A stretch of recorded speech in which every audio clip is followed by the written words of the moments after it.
ટીવીએસ નું કોઈ પણ ગાડું લેતા હોય ને ભાઈ ભૂલથી ની ના લેતા. આ એમનું સર્વિસ સ્ટેશન છે, સર્વિસ ટાઈમે થતી નથી, જવાબ આપતા નથી, અને બીજા નંબરમાં ટોટલ કસ્ટમરના રિવ્યુ ભાઈ ખરાબ છે. જોઈને એટલા કસ્ટમરના રિવ્યુ ખરાબ છે. બરાબર ભાઈ સર્વિસ સ્ટેશન કેમ બંધ છે? બેટરી ખરાબ થાય છે એટલે. બરાબર, બેટરી છે ને પ્રોબ્લેમ આવે છે ને, બેટરી માટે આ બધું સર્વિસ. હા, એટલી ગાડીઓ પડી છે ભાઈ. ટીવીએસ આઈક્યુબ ની બેટરી ખરાબ થાય છે ને. એમના ભાઈ, શું નામ તમારું? સાજીદભાઈ. કયા હોદ્દા ઉપર આવો તમે? Service manager.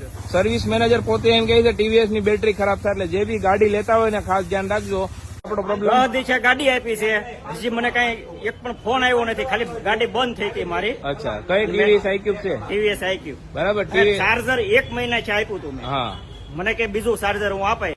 હવે હું બીજાનું ચાર્જર માગીને ચાર્જર કરતો. એટલે આ ગાડી કોઈ લેતું એટલે લેવાય કે ન લેવાય? ટીવીએસ આઈક્યુબ લેવાય? મફતમાં ન લેવાય. જો આ ભાઈ સર્વિસ માટે ઝઘડો કરે. ભાઈ શું થયું? સર્વિસ જ નથી કરી દેતા ને? કરી દેતા લ્યો ને. બરાબર. જો આ પોઝિશન છે એટલે 700 કિલોમીટર આલી છે, સર્વિસ નથી કરી દેતા. હા બોલો હવે. 700 કિલોમીટર એક પણ કસ્ટમર ખુશ નથી, એક પણ કસ્ટમર. અને ગોડાઉન ના ગોડાઉન ભરેલા છે.